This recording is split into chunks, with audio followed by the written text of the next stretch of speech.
He slammed his boot into her tiny back, and the crack of her spine echoed down the quiet Florida street like a rifle shot. Lena's chalk drawing of a smiling triceratops smeared beneath her as she gasped, "Mama, I can't feel my legs." By the time I tackled the man to the ground, the neighborhood had already turned into a war zone, and he had no idea who he'd just picked a fight with. It was the kind of Sunday morning that made you believe nothing bad could happen.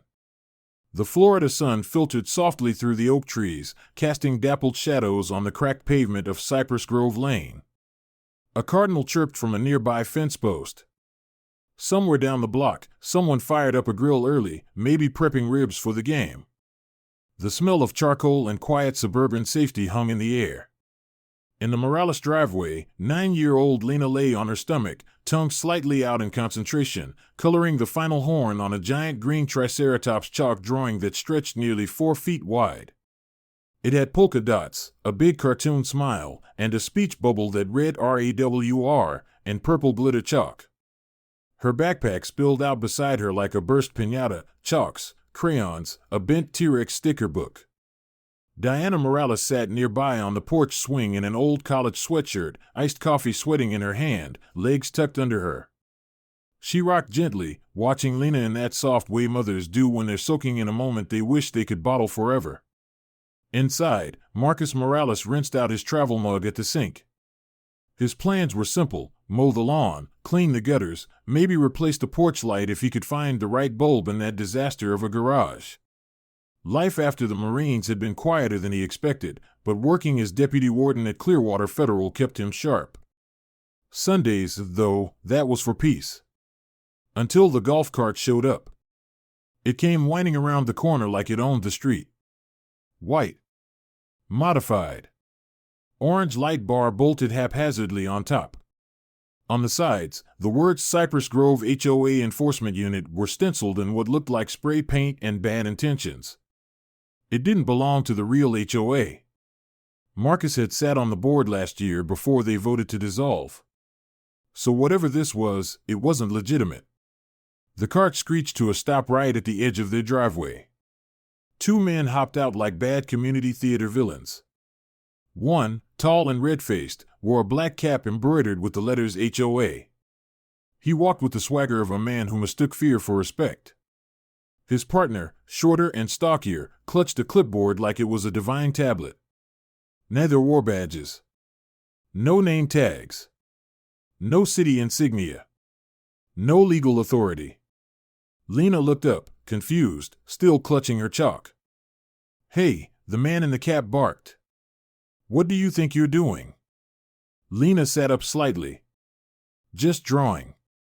"On community property," clipboard guy snapped. "This sidewalk is not yours." Diana was already on her feet. "She's just a kid. She's drawing a dinosaur." "Unauthorized markings," Cap sneered. "That's vandalism. A Class C infraction under HOA Code 14.3.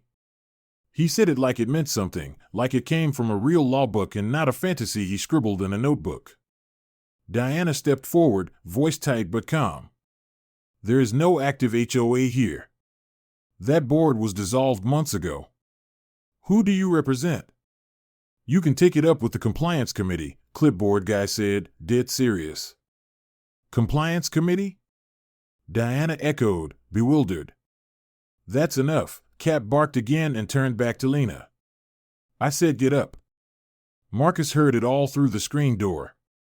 He had stepped out when the cart arrived, towel in hand, unsure whether to laugh or intervene. But the tone shifted. Then the man took a step forward and raised his boot. He stomped down between Lena's shoulder blades with a sickening, bone-snapping force. The crack echoed louder than it should have. The chalk triceratops smeared beneath her like a crushed flower. Lena gasped, then whimpered, "Mama. I can't feel my legs." Diana screamed. Everything after that moved like a war zone memory. Marcus crossed the lawn in 3 bounding steps. He didn't yell. Didn't threaten. Just tackled the man with the force of 20 years in uniform. They hit the ground hard, Marcus's knee pressing into the man's chest. The attacker coughed, winded. Diana was cradling Lena, whispering, "You're okay, baby, you're okay," even though the look on her face said she didn't believe it. A small crowd had begun to gather, neighbors drawn by the scream, by the impact, by the absurdity of it all. Phones were out. Someone shouted, "Is that Greg Tully? The guy who works at the print shop?" Another voice added, "That's not a real HOA, man." The second man, Brian Penn, had backed away, mumbling, "We were just enforcing policy." He held the clipboard like a shield. His hands were shaking. Sirens wailed in the distance. Marcus leaned down, eyes locked with the man beneath him. "You just broke my daughter's back," he said, voice flat and deadly. "And you're not even a cop. You're nothing." Police arrived, 2 patrol officers, young, uncertain, body cams blinking. They approached Marcus like he was the problem. "Sir, we need you to release him." "Touch me before you restrain him," Marcus growled, "and I will have your badge reviewed by sunrise." "Who exactly are you?" "Deputy Warden Marcus Morales. Clearwater Federal. Federal clearance, Class A. You want ID? It's in the glove box of that black Tahoe over there. What you're not going to do is let this man stand up after assaulting a minor." The officers exchanged glances. The one with sunglasses stepped back. The other finally turned to Tully and cuffed him. Lena was still on the ground. Blood from her nose stained the sidewalk. A neighbor had draped a picnic blanket over her. The EMTs arrived seconds later and took over. One paramedic muttered, "Possible spinal compression. Full immobilization." Diana climbed into the ambulance with Lena, never letting go of her hand. She was pale as salt, lips trembling. Marcus remained still as the crowd circled around him and the restrained attackers. The man with the clipboard now sat on the curb, handcuffed, looking less like an enforcer and more like a confused substitute teacher caught in the wrong movie. He stammered, "We were told by the board." "What board?" one cop asked. "There is no board," Marcus snapped. "Not legally. Not anymore. These two made it up. They built a scam around imaginary rules and used it to control the street. And now a little girl can't walk because they decided sidewalk chalk was a crime." Tully tried to speak again, but Marcus cut him off with a stare that could peel paint. "Say another word, and you'll wish you were in solitary." Neighbors started shouting. "We told y'all those notices were fake," someone yelled. "That's Dave's kid. My grandma paid one of their stupid fines for a rose bush." It spiraled fast. Rage, disbelief, grief. But above it all was the silence from the back of the ambulance. Lena hadn't cried since that first whisper. And somehow that silence was worse than screaming. By nightfall, the video was everywhere. Doorbell cam footage. Phone clips. A little girl face down on the pavement. A man in a fake cap looming over her. Her mother's scream. Marcus's voice, calm and lethal, "You're not going anywhere until the real cops show up." And then the headline that broke it wide open, "Fake HOA Patrol Brutally Injures Child Over Sidewalk Chalk, Father Revealed to be Federal Warden." By Monday morning, America was watching. By the time the sun dipped below the treetops and the streetlights flickered on, the footage had already made its way onto 4 different news stations, 3 local blogs, and 1 national feed. It was raw, unfiltered, and damning. You could hear Diana scream. You could see Lena's tiny frame beneath the boot of a man with a baseball cap that read HOA in crooked white stitching. And you could hear Marcus Morales' voice, measured but full of fire, warning the officers, "Touch me before you secure him, and I will have your badge reviewed by sunrise." That line alone became a rallying cry overnight. By morning, it was a trending hashtag. Hashtag Sunrise Justice.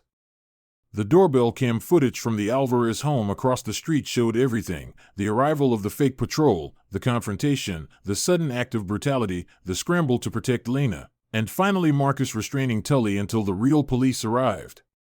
Comment sections were ablaze with outrage. How could this happen to a child? How did two men with no authority gain enough confidence to attack a little girl and believe they'd walk away clean? The internet didn't let them. By 9 a.m., reporters were camped outside the Morales home. Diana stayed inside with Lena, who was still unconscious following spinal surgery. Marcus stood on the porch like a wall, offering no comment except one: the men who did this will answer to the law, and to every parent in America who knows sidewalk chalk should never end in blood. That clip alone was replayed by every major network. But while the world watched, Marcus began digging. He didn't wait for officials.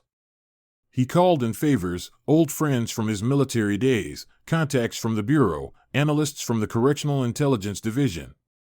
What he discovered was uglier than he expected. There was no registered HOA for Cypress Grove. Not anymore. The board had disbanded 2 years earlier, their nonprofit status dissolved with the county. Yet someone had kept the branding alive, issuing letters, fines, warnings, even enforcement visits. None of it was legal. All of it was fabricated. A scam. And Greg Tully and Brian Penn were the face of it. Fake uniforms. A counterfeit website. Even PayPal links for residents to resolve infractions. They'd made thousands. Threatened dozens. And now, they had crippled a child. Within 48 hours, both men were officially charged with felony assault, impersonating law enforcement, child endangerment, and fraud. And when the question came up about holding them in county lockup, Marcus didn't hesitate. "Send them to Clearwater," he said. "I'll process them myself." That decision rippled through the corrections world. It's not every day a deputy warden chooses to house his daughter's attackers in his own prison. But Marcus had reasons, practical and symbolic. Protective custody was denied. They would be placed in general population, with the same level of dignity and anonymity they'd given Lena, none. On intake day, Marcus stood at the gate, clipboard in hand. Tully was the first to shuffle through, orange jumpsuit already rumpled, eyes hollow. "Name?" Marcus asked. "Gregory Tully." "You assaulted a child, impersonated a peace officer, and terrorized a neighborhood," Marcus said. "You'll be assigned to sanitation in Block D."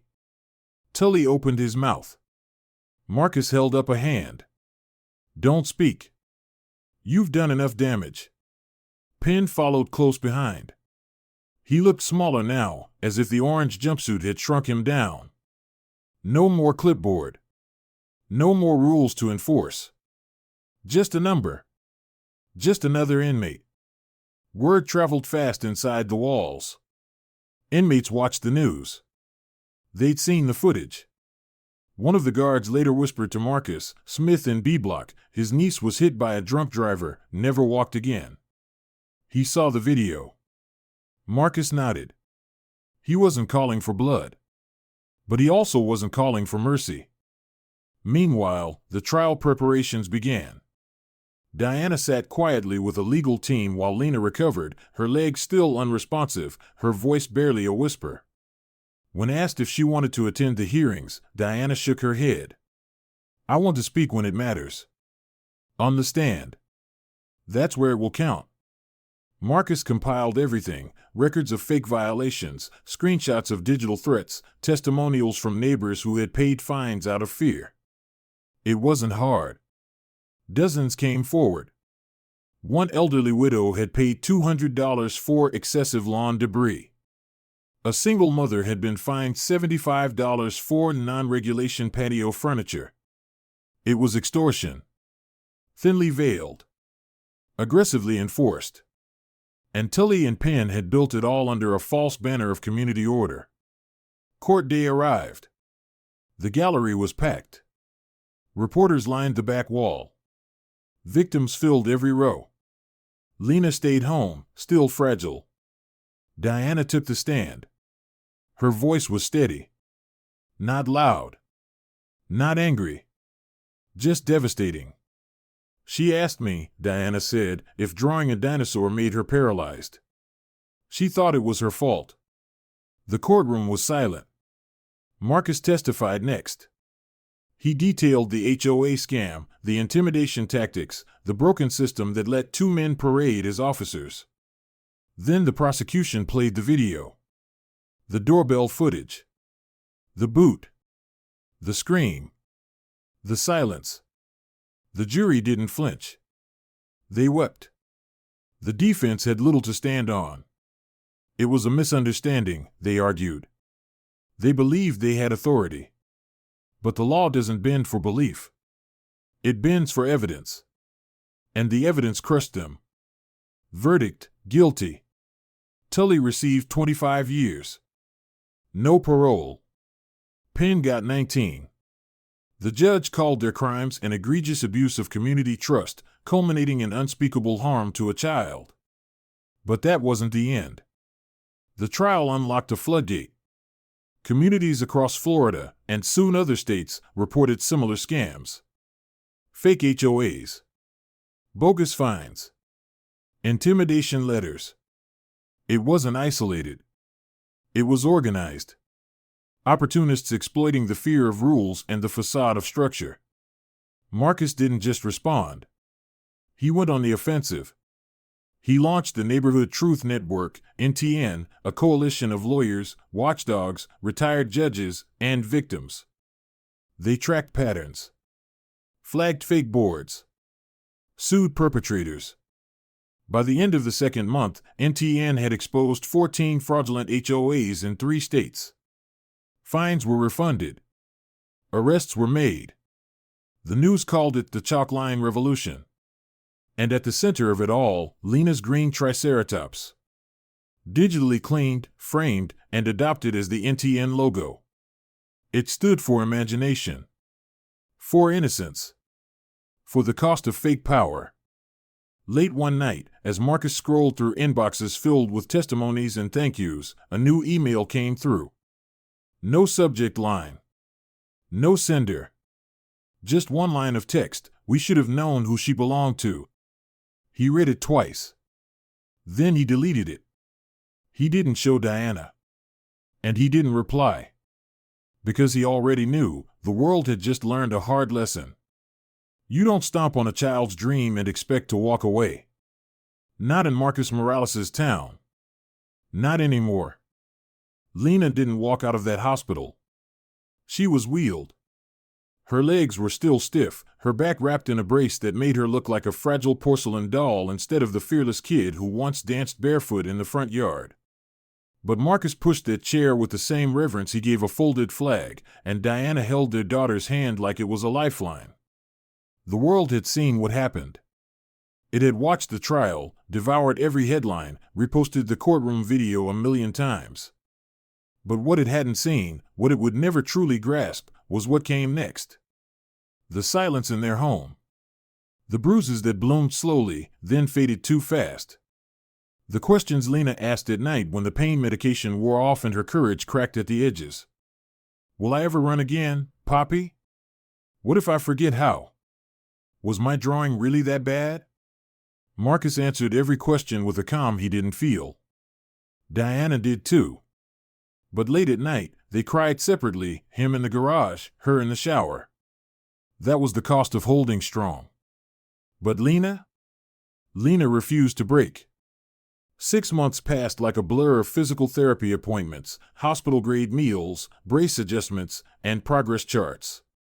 The living room turned into a rehab zone. The coffee table was replaced with balance bars. The couch was pushed back to make space for a padded floor mat. And every week, Lena tried. First with trembling arms. Then with support belts. Then with one crutch, then 2. And then one day, with none. 5 steps. That's all. 5 unsteady, miracle steps across the therapy room. The nurses stopped breathing. Diana gasped and covered her mouth. Marcus stood frozen. He didn't clap. He didn't cheer. He just watched with a clenched jaw and eyes rimmed red. Lena turned her head, grinning through sweat. That's 1 step for me, she said, and 1,000 less for them. That line broke something inside him.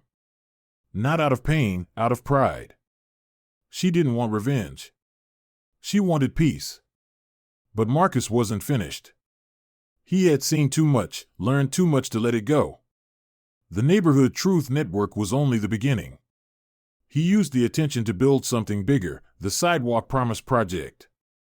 With help from former military buddies, attorneys, school officials, and local leaders, he launched a nationwide initiative to expose HOA scams, protect children's play spaces, and install public art zones where no one could ever again mistake chalk for crime. He fundraised $500,000 in 5 months. They printed thousands of yard signs that read, "Your imagination is not a violation." They built benches in public parks engraved with dinosaur silhouettes. They installed permanent chalk zones with smooth pavement, water stations, and mounted dispensers full of washable colors. And in every park, plaza, and sidewalk that participated, there was a small green plaque bolted into the ground. A smiling triceratops with 3 bold words underneath, Lena's Law. The nation responded. Schools adopted chalk freedom zones. Local governments began creating verified HOA registries. County websites added fraud alert sections. And in neighborhoods where fear once silenced families, children now drew wild galaxies and superheroes across the pavement without looking over their shoulders. The fake authority crumbled. But not everyone cheered. In the darker corners of the internet, voices growled. He should have let the inmates deal with them. This is fake justice.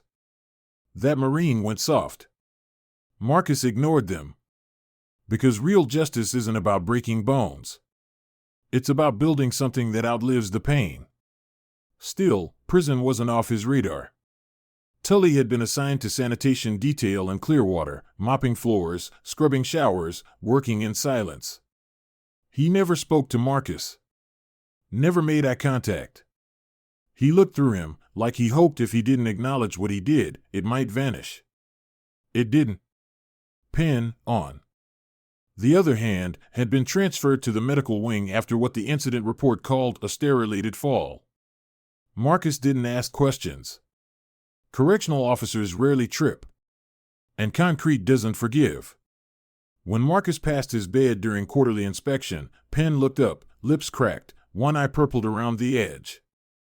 Marcus said nothing. Penn blinked and turned away. That was enough. But what mattered more happened far beyond those walls. It was the Sunday after Lena walked. The first Sunday she stepped onto the sidewalk with a crutch in one hand and a box of chalk in the other. The sun was shining. The neighbors watched silently. And Marcus knelt beside her like a soldier at a war memorial. Together, they drew. A rocket ship. A frog in sunglasses. A green heart that said, "Still here. Still strong." Other kids joined. Then adults. Grandparents on bad knees. Veterans with trembling hands. Pastors. Teenagers. Teachers. They covered the block. Not in protest, but in joy. Marcus looked up at one point and saw a man in his 60s drawing a Bible verse in blue chalk next to a rainbow cat. It was absurd. It was beautiful. It was freedom. Months later, the mayor of Clearwater invited the Morales family to a community town hall.